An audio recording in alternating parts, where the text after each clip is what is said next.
Part 1, the beginning. His name was Daniel, and for 6 years he worked as a waiter at a small restaurant on the corner of a busy street. It wasn't a glamorous job. The hours were long, the pay was low, and the customers were not always kind. But Daniel showed up every single day with a smile, because he had learned a long time ago that bitterness never paid the bills. He was 22 when he started that job, fresh out of a life that hadn't given him many options. His father had left when he was young, and his mother worked 2 jobs just to keep the lights on. Daniel didn't have the luxury of chasing dreams. He had the responsibility of survival, so he waited tables. He carried trays until his arms ached. He memorized orders, smiled through insults, and cleaned up messes that weren't his to clean. Every night he walked home exhausted, counted his tips at the kitchen table, and told himself that this was temporary. This was just a season. But 6 years passed, and the season never seemed to end. Part 2, the boss. The restaurant was owned by a man named Richard. Richard was the kind of boss who believed that fear was the best way to manage people. He yelled when orders were slow. He humiliated staff in front of customers. He cut hours without warning and complained about tips he never earned. Daniel watched employees come and go like a revolving door. Nobody stayed long under Richard's management, except for the ones who had nowhere else to go. Daniel was one of those people. Every day Richard reminded his staff how replaceable they were. He would say things like, "There are 100 people who would take your job in a heartbeat," or "You should be grateful I even hired you." And for years, Daniel believed him. He believed that this job, this treatment, this exhausting cycle of disrespect was simply the price of survival. But somewhere along the way, something inside him started to shift. Part 3, the spark. It happened on an ordinary Tuesday. A customer at table 12 had complained about her food being cold, even though the kitchen had sent it out perfectly on time. Richard didn't ask questions. He didn't check the ticket times. He simply grabbed Daniel by the arm in front of the entire dining room and screamed at him for something that wasn't his fault. The restaurant went silent. Every customer turned to look. Daniel stood there, humiliated, his face burning with a mixture of shame and anger. He wanted to defend himself, but years of conditioning had taught him to stay quiet, to absorb the blow, to keep the peace. That night, walking home in the cold, something in Daniel broke. Not in a way that destroyed him, but in a way that woke him up. He stopped on the sidewalk under a streetlight and asked himself a question he had been avoiding for years. If I keep living like this, where will I be in 10 years? The honest answer terrified him. He would still be at that restaurant, still absorbing insults. Still watching his life pass by one exhausting shift at a time. Still telling himself that this was temporary, even though temporary had already become permanent. That night, Daniel made a decision. He didn't know exactly what it would look like yet, but he knew one thing for certain. He was done being someone else's punching bag. He was done letting fear make his decisions for him. Part 4, the quiet plan. Daniel didn't quit the next day. He wasn't reckless. He understood that dramatic decisions made in anger rarely lead anywhere good. Instead, he started doing something different. He started paying attention. He noticed how many regular customers came in just to see him specifically. He noticed how they would wait for his section, even if it meant a longer wait time. He noticed how they trusted his recommendations, how they tipped him generously, how they treated him like a person instead of a servant. Daniel realized something powerful. The restaurant wasn't successful because of Richard. It was successful because of the people Richard mistreated every single day. The waiters who remembered birthdays. The cooks who perfected recipes through years of trial and error. The bartenders who remembered exactly how each regular liked their drink.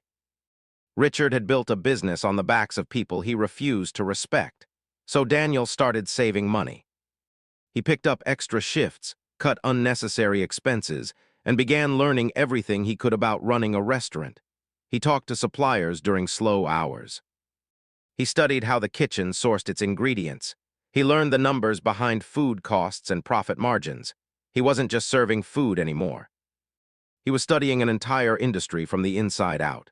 At night, after his shifts ended, he sat at his small kitchen table with a notebook, sketching out plans for something bigger than himself.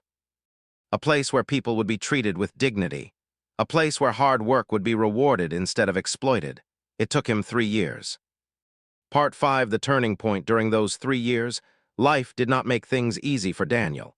He faced setbacks that would have convinced most people to give up. His car broke down and he had to walk 2 hours to work for a month before he could afford repairs. His landlord raised the rent, forcing him to move into a smaller apartment.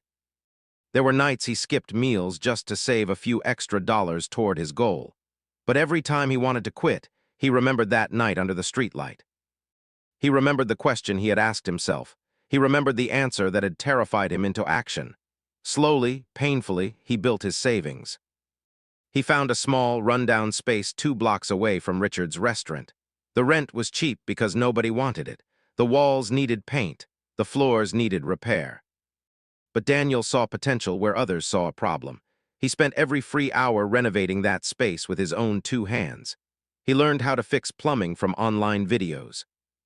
He negotiated with a local supplier for discounted equipment. He convinced 2 of his coworkers, people who had also endured years of Richard's mistreatment, to join him in building something new. They worked in secret, mostly at night, mostly exhausted, mostly running on nothing but hope and stubborn determination. Part 6, opening night. The night Daniel's restaurant opened, it wasn't glamorous. There was no red carpet, no press coverage, no grand announcement. It was a quiet little space with warm lighting, simple decor, and a menu built from years of watching what customers truly wanted but never received. Daniel stood behind the counter that first night, nervous but proud. He had spent every dollar he owned to make this moment happen. If it failed, he would have nothing left to fall back on. But something remarkable happened. The regular customers from Richard's restaurant, the ones who had always asked for Daniel's section, started showing up. Word had spread quietly through the neighborhood. They came not because of advertising, but because of years of trust Daniel had built, one plate, one smile, one honest conversation at a time. Within the first month, the small restaurant was busier than anyone expected. Within 6 months, Daniel had to hire additional staff just to keep up with demand. He made sure every single employee was treated the way he had always wished he'd been treated. Fair wages, respect, recognition for hard work. Part 7, the confrontation. A year after opening, Daniel's restaurant had become one of the most talked-about spots in the neighborhood. Richard's restaurant, meanwhile, had started losing customers. His best staff had left to join Daniel. His reputation for mistreating employees had finally caught up with him, spreading through word of mouth the same way Daniel's reputation for kindness had. One afternoon, Richard walked into Daniel's restaurant. He looked older than Daniel remembered, more tired, more worn down by the same bitterness he used to project onto everyone else. Richard didn't come to apologize. He came because his restaurant was failing, and rumors had spread that Daniel might be looking to expand. Richard, in a moment of desperate pride, offered to sell his failing restaurant to Daniel. Daniel sat across from the man who had once humiliated him in front of a room full of strangers. The man who told him he was replaceable. The man who built his business on fear instead of respect. Daniel didn't gloat. He didn't raise his voice. He simply looked at Richard and said something that would later become the defining moment of his story. "You told me once that there were 100 people who could take my job.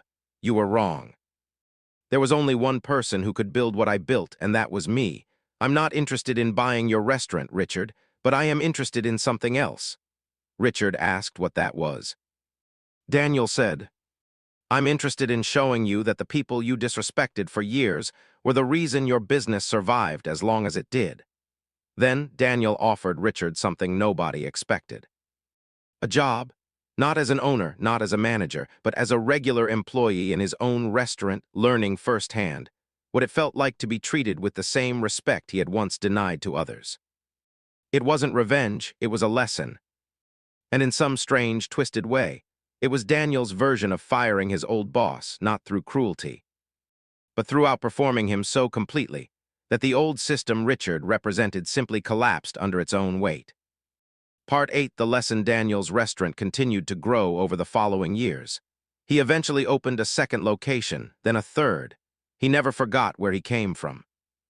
He never forgot the exhaustion of carrying trays for 6 years while being treated as disposable. Every new employee he hired heard the same story during their first week. The story of a waiter who refused to let fear define his future. The story of a man who turned humiliation into fuel instead of allowing it to become an excuse. Daniel often said that the moment his boss screamed at him in front of that dining room wasn't the moment his life fell apart. It was the moment his life truly began. Sometimes the worst moments in our lives are not meant to break us.